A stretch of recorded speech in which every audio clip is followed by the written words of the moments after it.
ભાઈઓ, બાબા સાહેબ હંમેશા કહેતા હતા કે જે દિવસ આ મંદિર જવાની ભીડ લાઇબ્રેરી તરફ વળશે, એ દિવસ આપણા દેશને મહાશક્તિ રાષ્ટ્ર બનતા કોઈ નથી રોકી શકે. આ કેટલી મોટી અને મહત્વની વાત કરી ગયા છે બાબા સાહેબ. આજે આપણી સમાજ શિક્ષણના અભાવના કારણે અંધશ્રદ્ધામાં આટલા ફસાઈ ગયા છે કે હું તમને શું કહું. ખાસ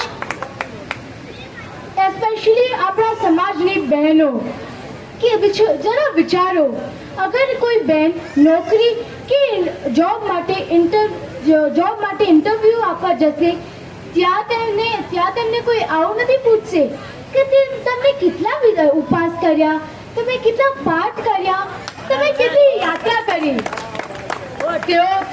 તેઓ તમને એ પૂછશે કે તમે કેટલા ભણ્યા, તમારી પાસે શેની ડિગ્રી છે, તમારું સ્કિલ સેટ શું છે, અને તમે અમારી કંપનીના ગ્રોથને કેવી રીતેથી કોન્ટ્રીબ્યુટ કરી શકો છો. અને તમારા આ જવાબના બેઝ પર જ તમારી એ નોકરી અને પગાર નક્કી થશે.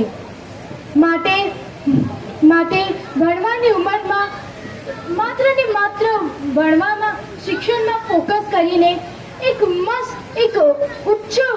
ઉચ્ચ ડિગ્રી લેવામાં જ ફોકસ કરવું જોઈએ. બાબા સાહેબે સ્ત્રી શિક્ષણમાં ખૂબ જ જોર આપ્યું છે અને ફેસિલિટીઝ પણ આપી છે. તો અને તેના પાછળ ખૂબ જ પાવરફુલ લોજિક છે. અગર તે વહુ 12મું ભણે છે તો તેના સંતાનોને ઓછુંમાંથી ઓછું 15મું તો પાસ જ કરશે. અને અગર તે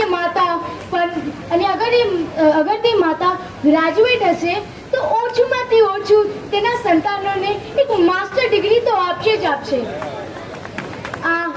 આ છે સ્ત્રી શિક્ષણનું ઇમ્પેક્ટ. પણ આપણી સમાજની દીકરીઓ તો અંધશ્રદ્ધામાં જ ફસાઈ ગઈ છે. બહેનો, તમને અગર સાચે બાબા સાહેબના ખરા માર્ગ પર ચાલવું છે ને, તો સ્ત્રી શિક્ષણમાં જોર આપજો અને તમારા સંતાનોને ખૂબ જ આગળ ભણાવજો. હવે hand over to Priya Naresh.